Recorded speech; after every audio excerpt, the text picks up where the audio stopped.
Kasus penetapan Tom Lembong menjadi tersangka atas dugaan korupsi impor gula akhir-akhir ini menghebohkan jagat raya. Di Indonesia semua orang sedang memberitakan tentang kasus Tom Lembong ini. Apakah ada nuansa politik atau memang ini murni hukum pidana?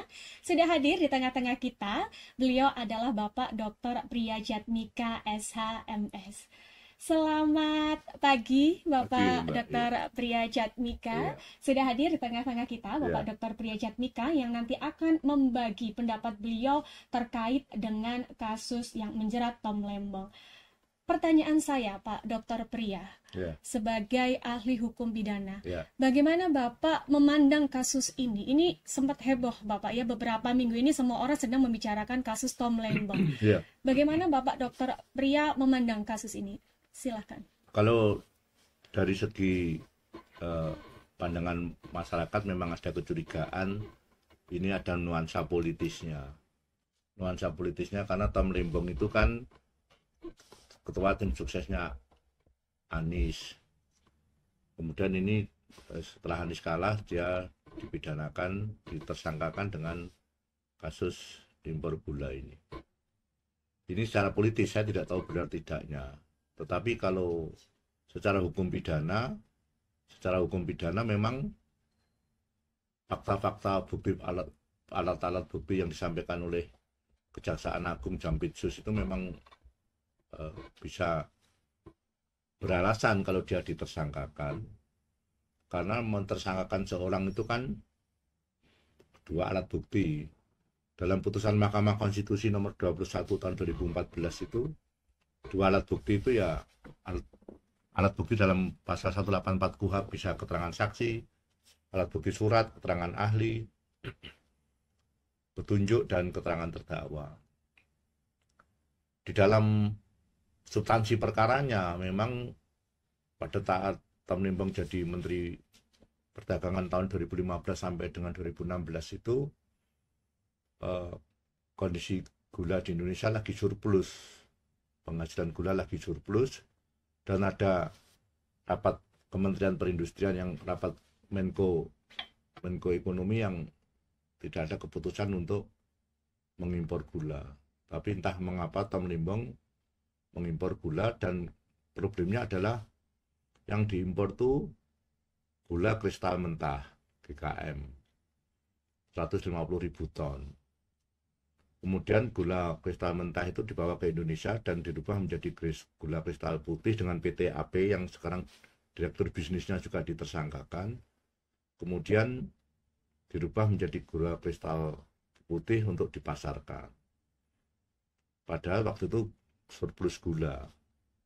Terus satu itu, yang kedua ada aturan yang mengatakan bahwa di Menteri Perdagangan atau Menteri Perindustrian, saya nggak tahu persis, bahwa yang berhak mengimpor gula itu BUMN, sementara PT AP ini swasta.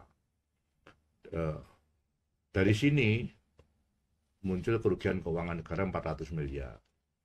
Kalau melihat normatif unsur-unsur tindak pidana dalam pasal 2 Undang-Undang Tipikor, Undang-Undang nomor 31 tahun 99 yang sudah diperbarui dengan Undang-Undang nomor 20 tahun 2001, pasal 2 ayat 1 itu setiap orang yang memperkaya diri sendiri, orang lain atau satu korporasi secara melawan hukum yang menyebabkan terjadinya kerugian keuangan negara.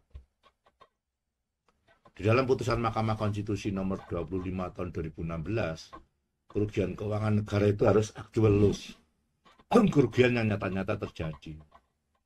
Dalam kasus Tom Lembong, memang Tom Lembong belum diketahui aliran dana yang masuk ke Tom Lembong.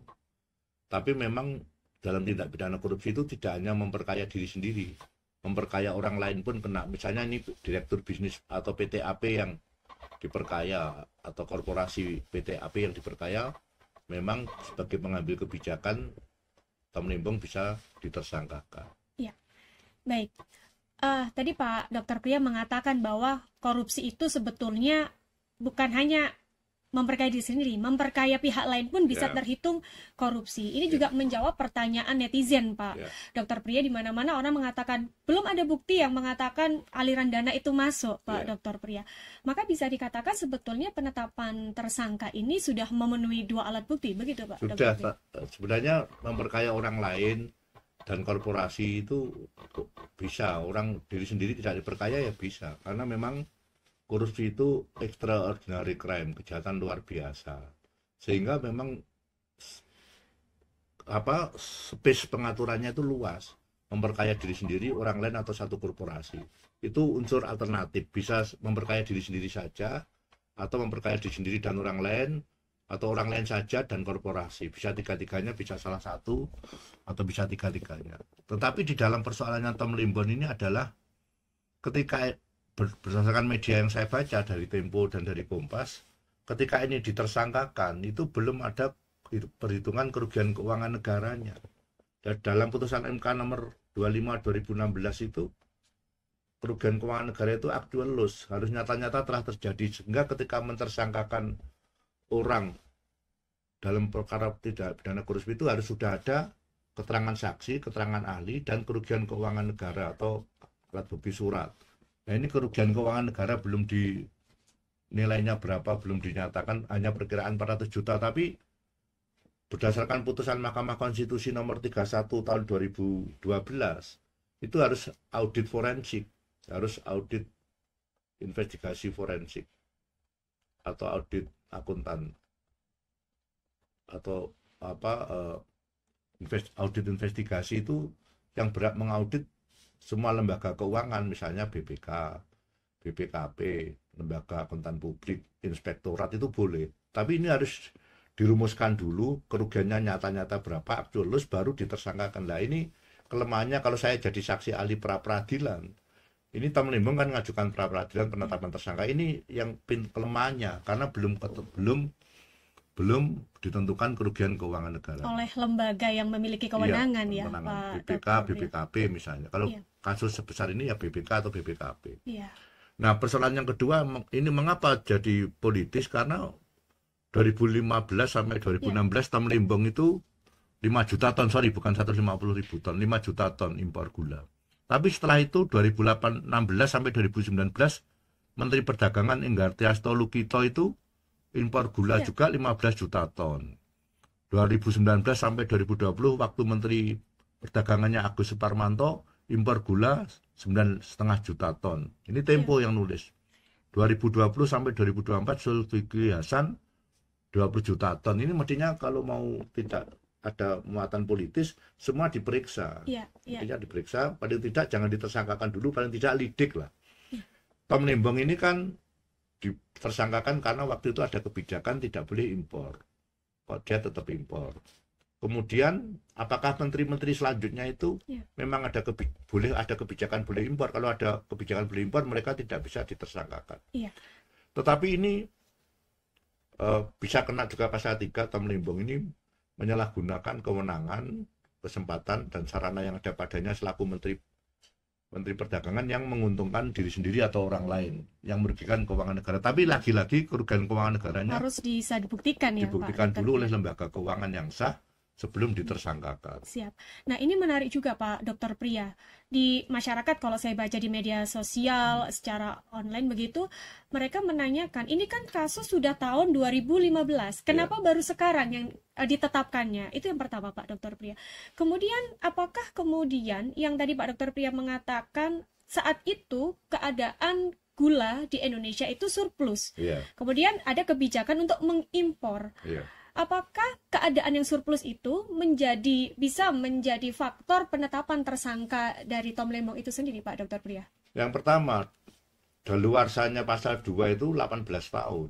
Jadi ketika 2015 tindak pidana dilakukan, ya daluarsanya nanti tahun 2033 masih bisa diproses.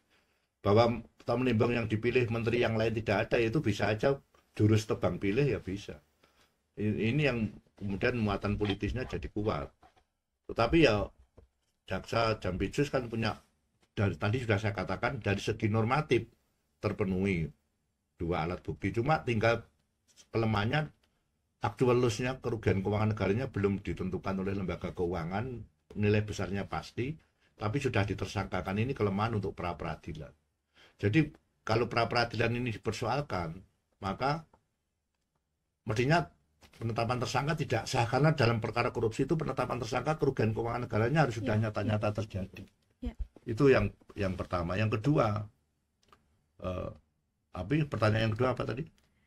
Iya, apakah pada saat surplus itu bisa menjadi faktor, bisa menjadi timbul kecurigaan. Ini kan surplus, kenapa kok malah mengimpor? Nah, itu Ya apakah bisa bisa menjadi saja faktor? kalau dari situ muncul kerugian keuangan negara. Makanya itu yang harus Ya, diaudit investigasi itu. ya. Apakah dengan masuknya gula itu pasal 2 itu kan kerugian keuangan negara dan kerugian perekonomian negara.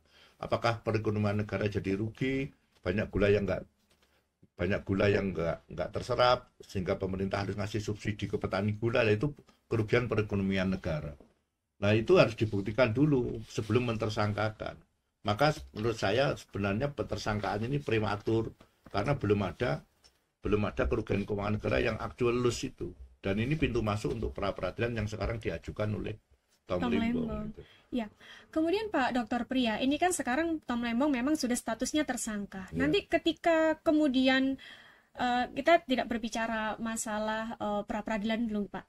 Cuma ketika ternyata nanti pihak kejaksaan bisa membuktikan ada kerugian keuangan negara, nah itu apa kemungkinan yang bisa terjadi, Pak Dr. Priya? Ya kalau semua unsur terpenuhi ya dipidana dia. Tapi ini kan harus lewat pra peradilan yang sudah diajukan kemarin. Kalau ahlinya yang didatangkan saya misalnya, atau saya juga ahlinya KPK, ahlinya Mabes Polri, kalau saya diminta ahli, mungkin yang saya soroti adalah ketika penetapan tersangka belum ada kerugian keuangan negara yang nyata. Padahal putusan MK 25 2016 itu harus nyata-nyata terjadi baru ditersangkakan. Itu aja kelemahannya. Tapi kalau ini disusulkan kemudian pada saat setelah penetapan tersangkanya menjadi tidak sah. Baik. Artinya masih dibuka kemungkinan ini Tom Lembong bisa keluar dari status tersangka begitu ya, ketika bisa tidak sah penetapan tersangkanya ya. Baik. Kalau hakim objektif memang prosedurnya begitu. Perkara korupsi itu ada penyalahgunaan wewenang, ada memperkaya diri sendiri pasal 2 ayat 1, menyalahgunakan wewenang pasal 3, tapi akibat kerugian keuangan negaranya udah nyata-nyata terjadi dan itu sudah hasil audit investigasi atau audit forensik namanya. Nah, kalau tanpa itu mentersangkakan itu prematur gitu loh. Ya, menarik sekali ini Pak Dr. Priya. Memang menurut penuturan Pak Dr. Priya, pendapat dari Pak Dr. Priya, ahli hukum pidana Fakultas Hukum Universitas Brawijaya, penetapan tersangka ini masih terkesan prematur karena ada kerugian keuangan negara yang belum dapat dihitung, belum dapat dibuktikan, dihitung oleh lembaga yang berwenang. Pada saat penetapan tersangka itu. Ya, pada saat penetapan tersangka, ternyata kerugian keuangan negaranya belum dihitung oleh lembaga yang berwenang. Baik, Pak Dr. Priya, satu terakhir dari kami, Pak Dr. Priya, terkait dengan ancaman hukuman yang bisa dikenakan oleh Tom Lembong. Berapa tahun kira-kira, Pak? Ya 20 tahun atau seumur hidup. Kalau memang terbukti. Minimal pasal 2 ayat 1 itu minimal 4 tahun. Kalau pasal 3 ayat 1 minimal 1. Pasal 3 itu minimal 1 tahun.